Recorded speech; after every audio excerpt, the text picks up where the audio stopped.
Potrebbe sembrare un'ovvietà, però quando siamo in un nuovo spot e non conosciamo la conformazione del fondale, come facciamo a capire, ecco, a leggere il fondale? E poi una volta individuato la profondità, il tipo di fondale, come facciamo a sfruttarlo per rendere maggiormente efficaci le nostre battute di pesca? In questo video facciamo un approfondimento su questo tema che è anche uno spunto di riflessione per chi è già più pratico, più tecnico, ma con degli spunti, ecco, molto interessanti, soprattutto per chi è agli inizi nella pesca, così come nella pesca spinning, sia in mare che in acqua dolce e salmastra. Partiamo insieme dopo la sigla.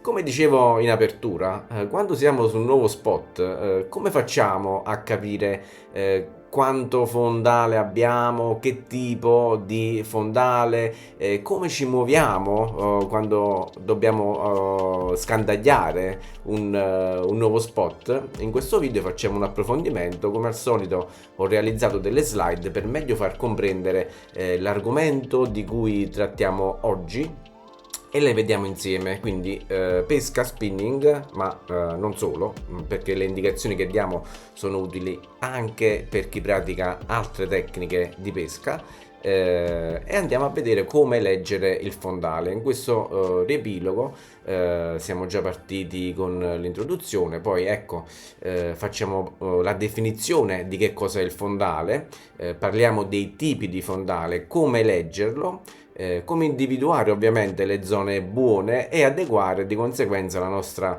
azione di pesca. Nella parte finale, ecco, facciamo un piccolo focus di attenzione sui comuni errori da evitare. Andiamo avanti. Partiamo con la definizione di che cos'è il fondale e facciamo anche un piccolo focus sugli habitat che noi possiamo considerare nelle nostre battute di pesca. Il fondale è la casa, tra virgolette, di diversi tipi di pesci, potenzialmente anche prede, ed è la zona di caccia dei predatori.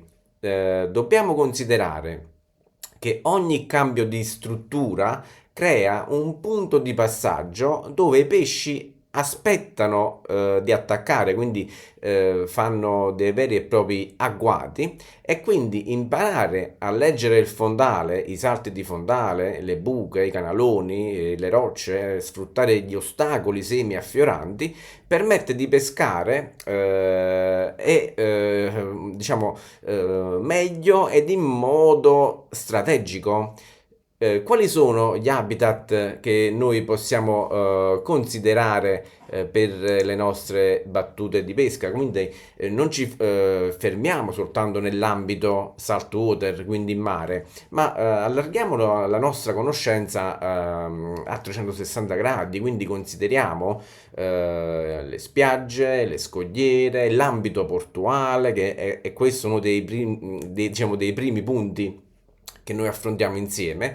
Però ecco, facciamo una panoramica a 360 gradi considerando anche gli amici che utilizzano pesca da spinning in fiume, nei laghi, nei torrenti, in acqua salmastra, quindi nelle lagune, in interno foce. Quindi in questo nostro viaggio alla scoperta di come leggere il fondale non tralasciamo, ecco, nessun habitat.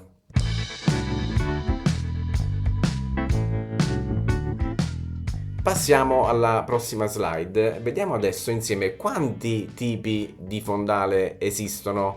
Quello più comune, più conosciuto è il fondale sabbioso, che apparentemente sembra essere, diciamo, molto costante, anche vuoto in tante occasioni, ma è costernato di secche, di buche, di canaloni, e questo sono, diciamo, i fattori, questi sono i fattori che noi dobbiamo imparare a riconoscere e sfruttare nelle nostre battute di pesca. Poi lo vediamo insieme. Altri tipi di fondale sono quello roccioso che offre dei rifugi naturali e sono tipicamente delle zone di caccia molto attive. Poi ci sono i fondali misti, roccia-sabbia, i fondali fangosi, i fondali con presenza di Poseidonia o gli erbai, a prescindere se noi peschiamo in mare oppure in acqua dolce, che diciamo offrono dei ripari per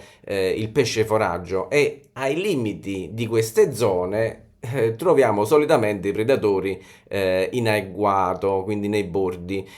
Molto importanti per quanto riguarda i fondali sono gli scalini, i drop off, quindi le cadute, i canaloni, e andando ad analizzare anche l'acqua dolce possiamo trovare nei letti dei fiumi, possiamo trovare degli ostacoli, semi affioranti, delle rocce, fondali dove è presente vegetazione, alghe, alberi caduti. Quindi questi sono un po' gli habitat con cui noi dobbiamo confrontarci per le nostre battute di pesca. Veniamo adesso al punto fondamentale, che è un po' anche quello da cui nasce un po' tutto il nostro discorso, quindi come leggere il fondale, quali sono gli strumenti che noi abbiamo a disposizione. Quindi sia che noi peschiamo a spinning o che facciamo altre tecniche di pesca, gli strumenti principali sono sicuramente la nostra canna.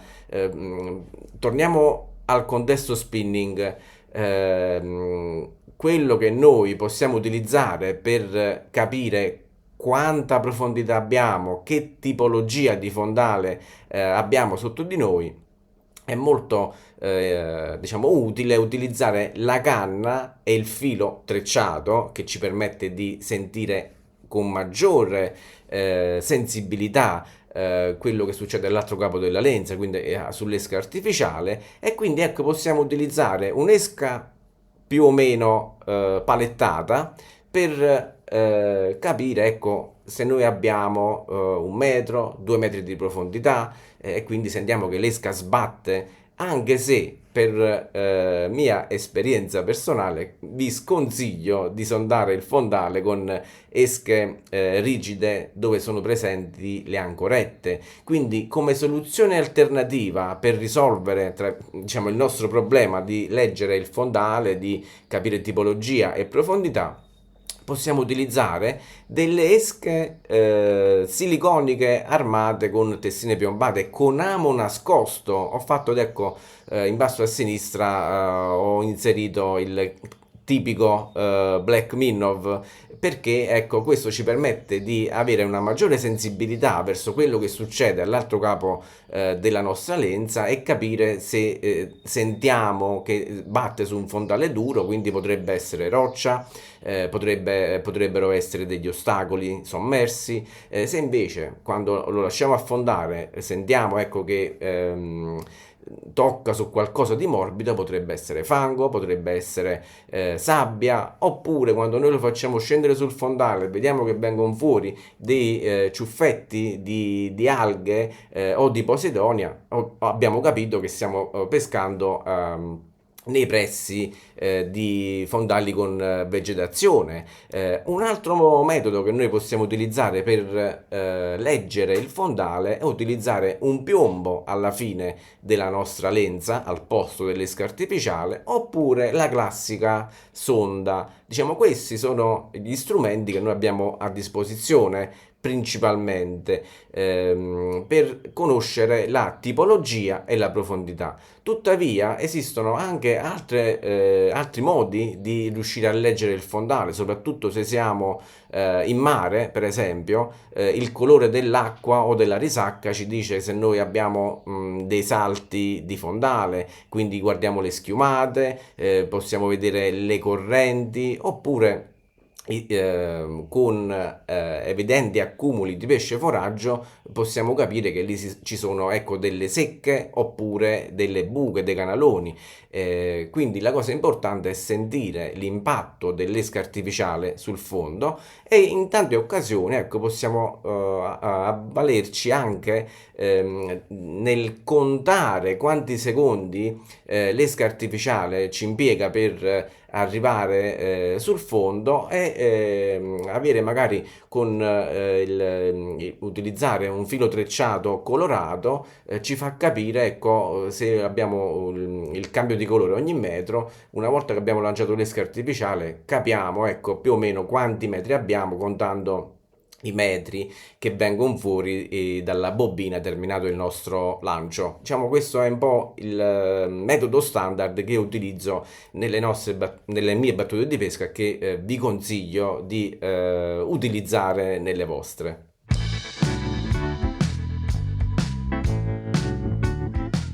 Andando avanti nel nostro percorso, analizziamo insieme i due habitat principali con cui noi ci potremo confrontare nelle nostre battute di pesca. Partiamo dal mare e poi passiamo all'acqua dolce.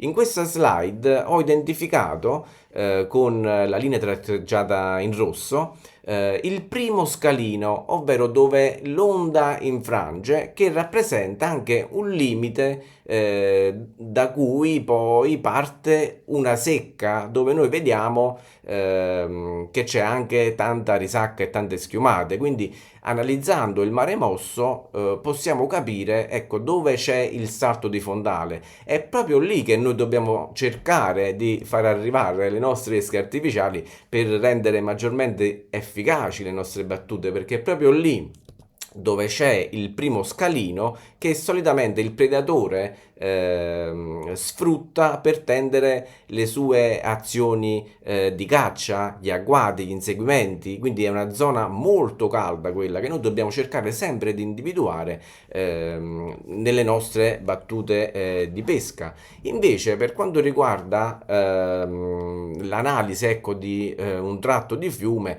che cosa possiamo fare? Sicuramente guardando questa foto possiamo iniziare a capire dove inizia il salto di fondale. Infatti ci sono una serie di rocce semi affioranti che delimitano i bordi, ecco, di un salto di fondale e di una piccola, diciamo, cascata. In questa zona di corrente che io ho selezionato con la freccia azzurra c'è il salto di fondale che inizia anche con un lento declino, ed è proprio qui che noi dovremmo cercare di far entrare maggiormente in pesca, di far lavorare la nostra esca artificiale, perché rappresenta un po' la strike zone dove noi massimizziamo la possibilità che ci sia un predatore in caccia, e quindi che riusciamo a fare una bella cattura, uno strike.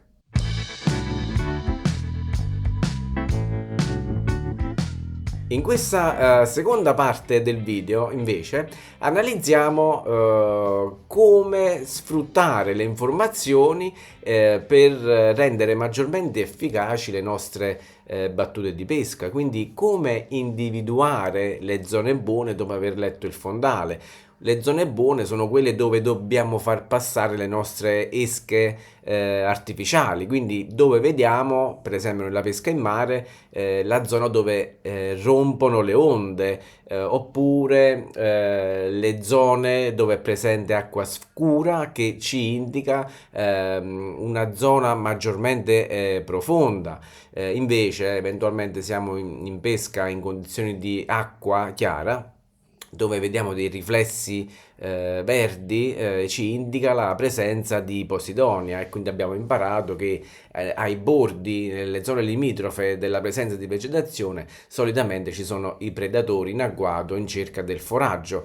Invece nelle schiumate, per esempio, dove ci sono anche dei correntoni laterali, come si vede anche nella foto presente in questa slide, ecco, lì potrebbe esserci la presenza del predatore che tende i suoi agguati.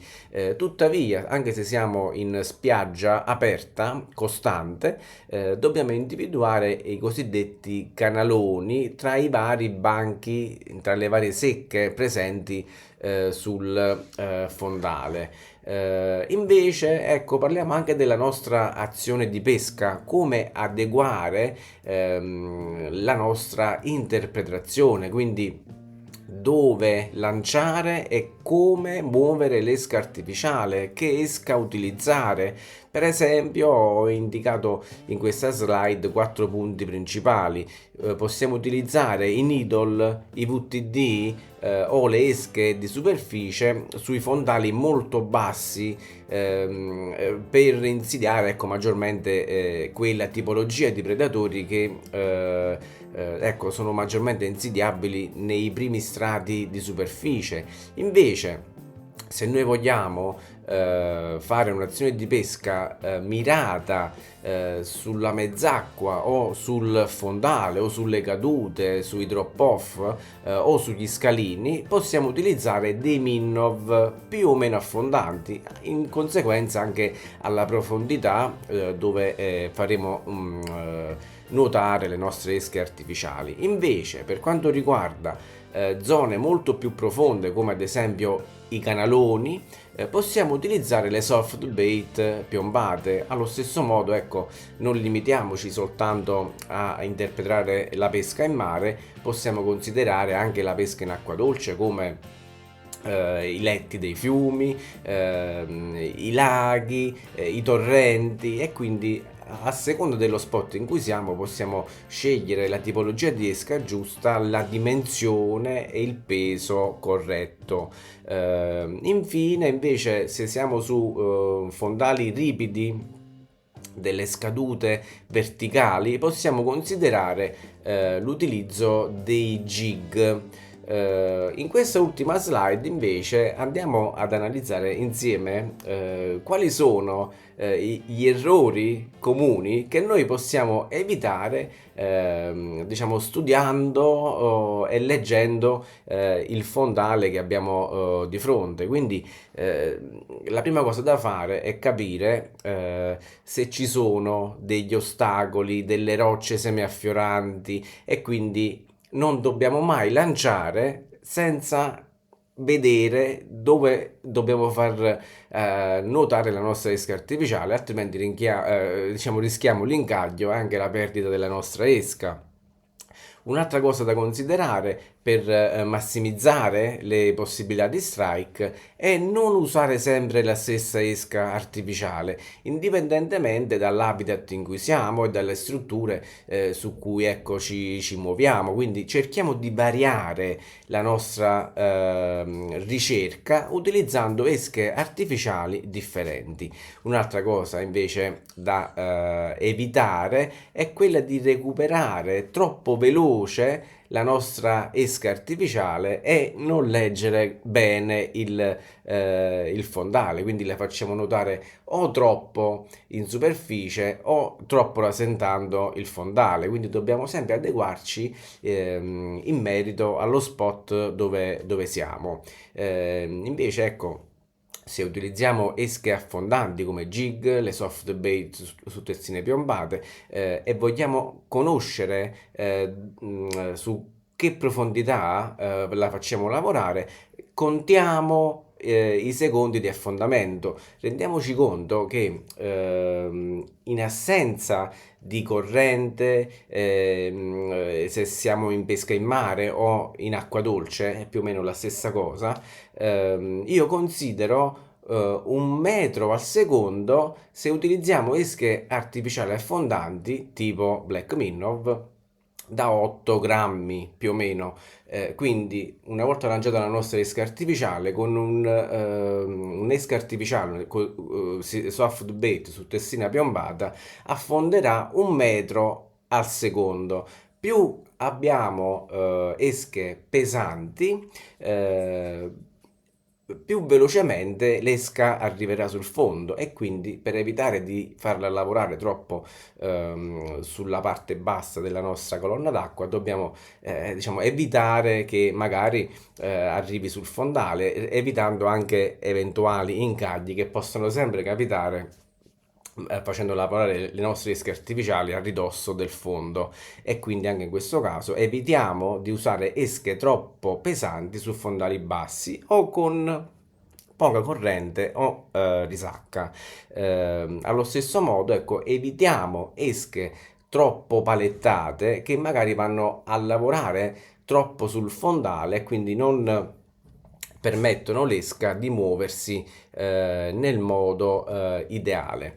Allora, abbiamo fatto un primo approfondimento per quanto riguarda la lettura del fondale. Diciamo che è un argomento nella sua semplicità, che però ecco, può dare spunti di crescita verso chi si sta avvicinando alla pesca, ma può essere interpretata a seconda anche delle nostre conoscenze e esperienze direttamente sul campo. Quindi la lettura del fondale segue anche delle regole che sono soggettive, personali. Ringrazio tutti voi per la visione di questo video. Se vi è piaciuto lasciate un like e un commento, e non dimenticate che oltre all'abbonamento che potete fare sul nostro canale YouTube Planet Spin Fishing, sullo shop Amazon ci sono le guide e i manuali dedicati alla pesca spinning in mare, e non solo. Ci sono anche delle guide dedicate alle esche artificiali, hard bait, soft bait, delle guide dedicate al kayak fishing, all'edging, ce ne sono davvero tante. L'acquisto delle guide e l'abbonamento al canale YouTube Planet Spin Fishing sono gli unici modi per supportare il canale e anche il progetto. Noi ci vediamo al prossimo video, sempre qui su Planet Spin Fishing. Ciao ragazzi!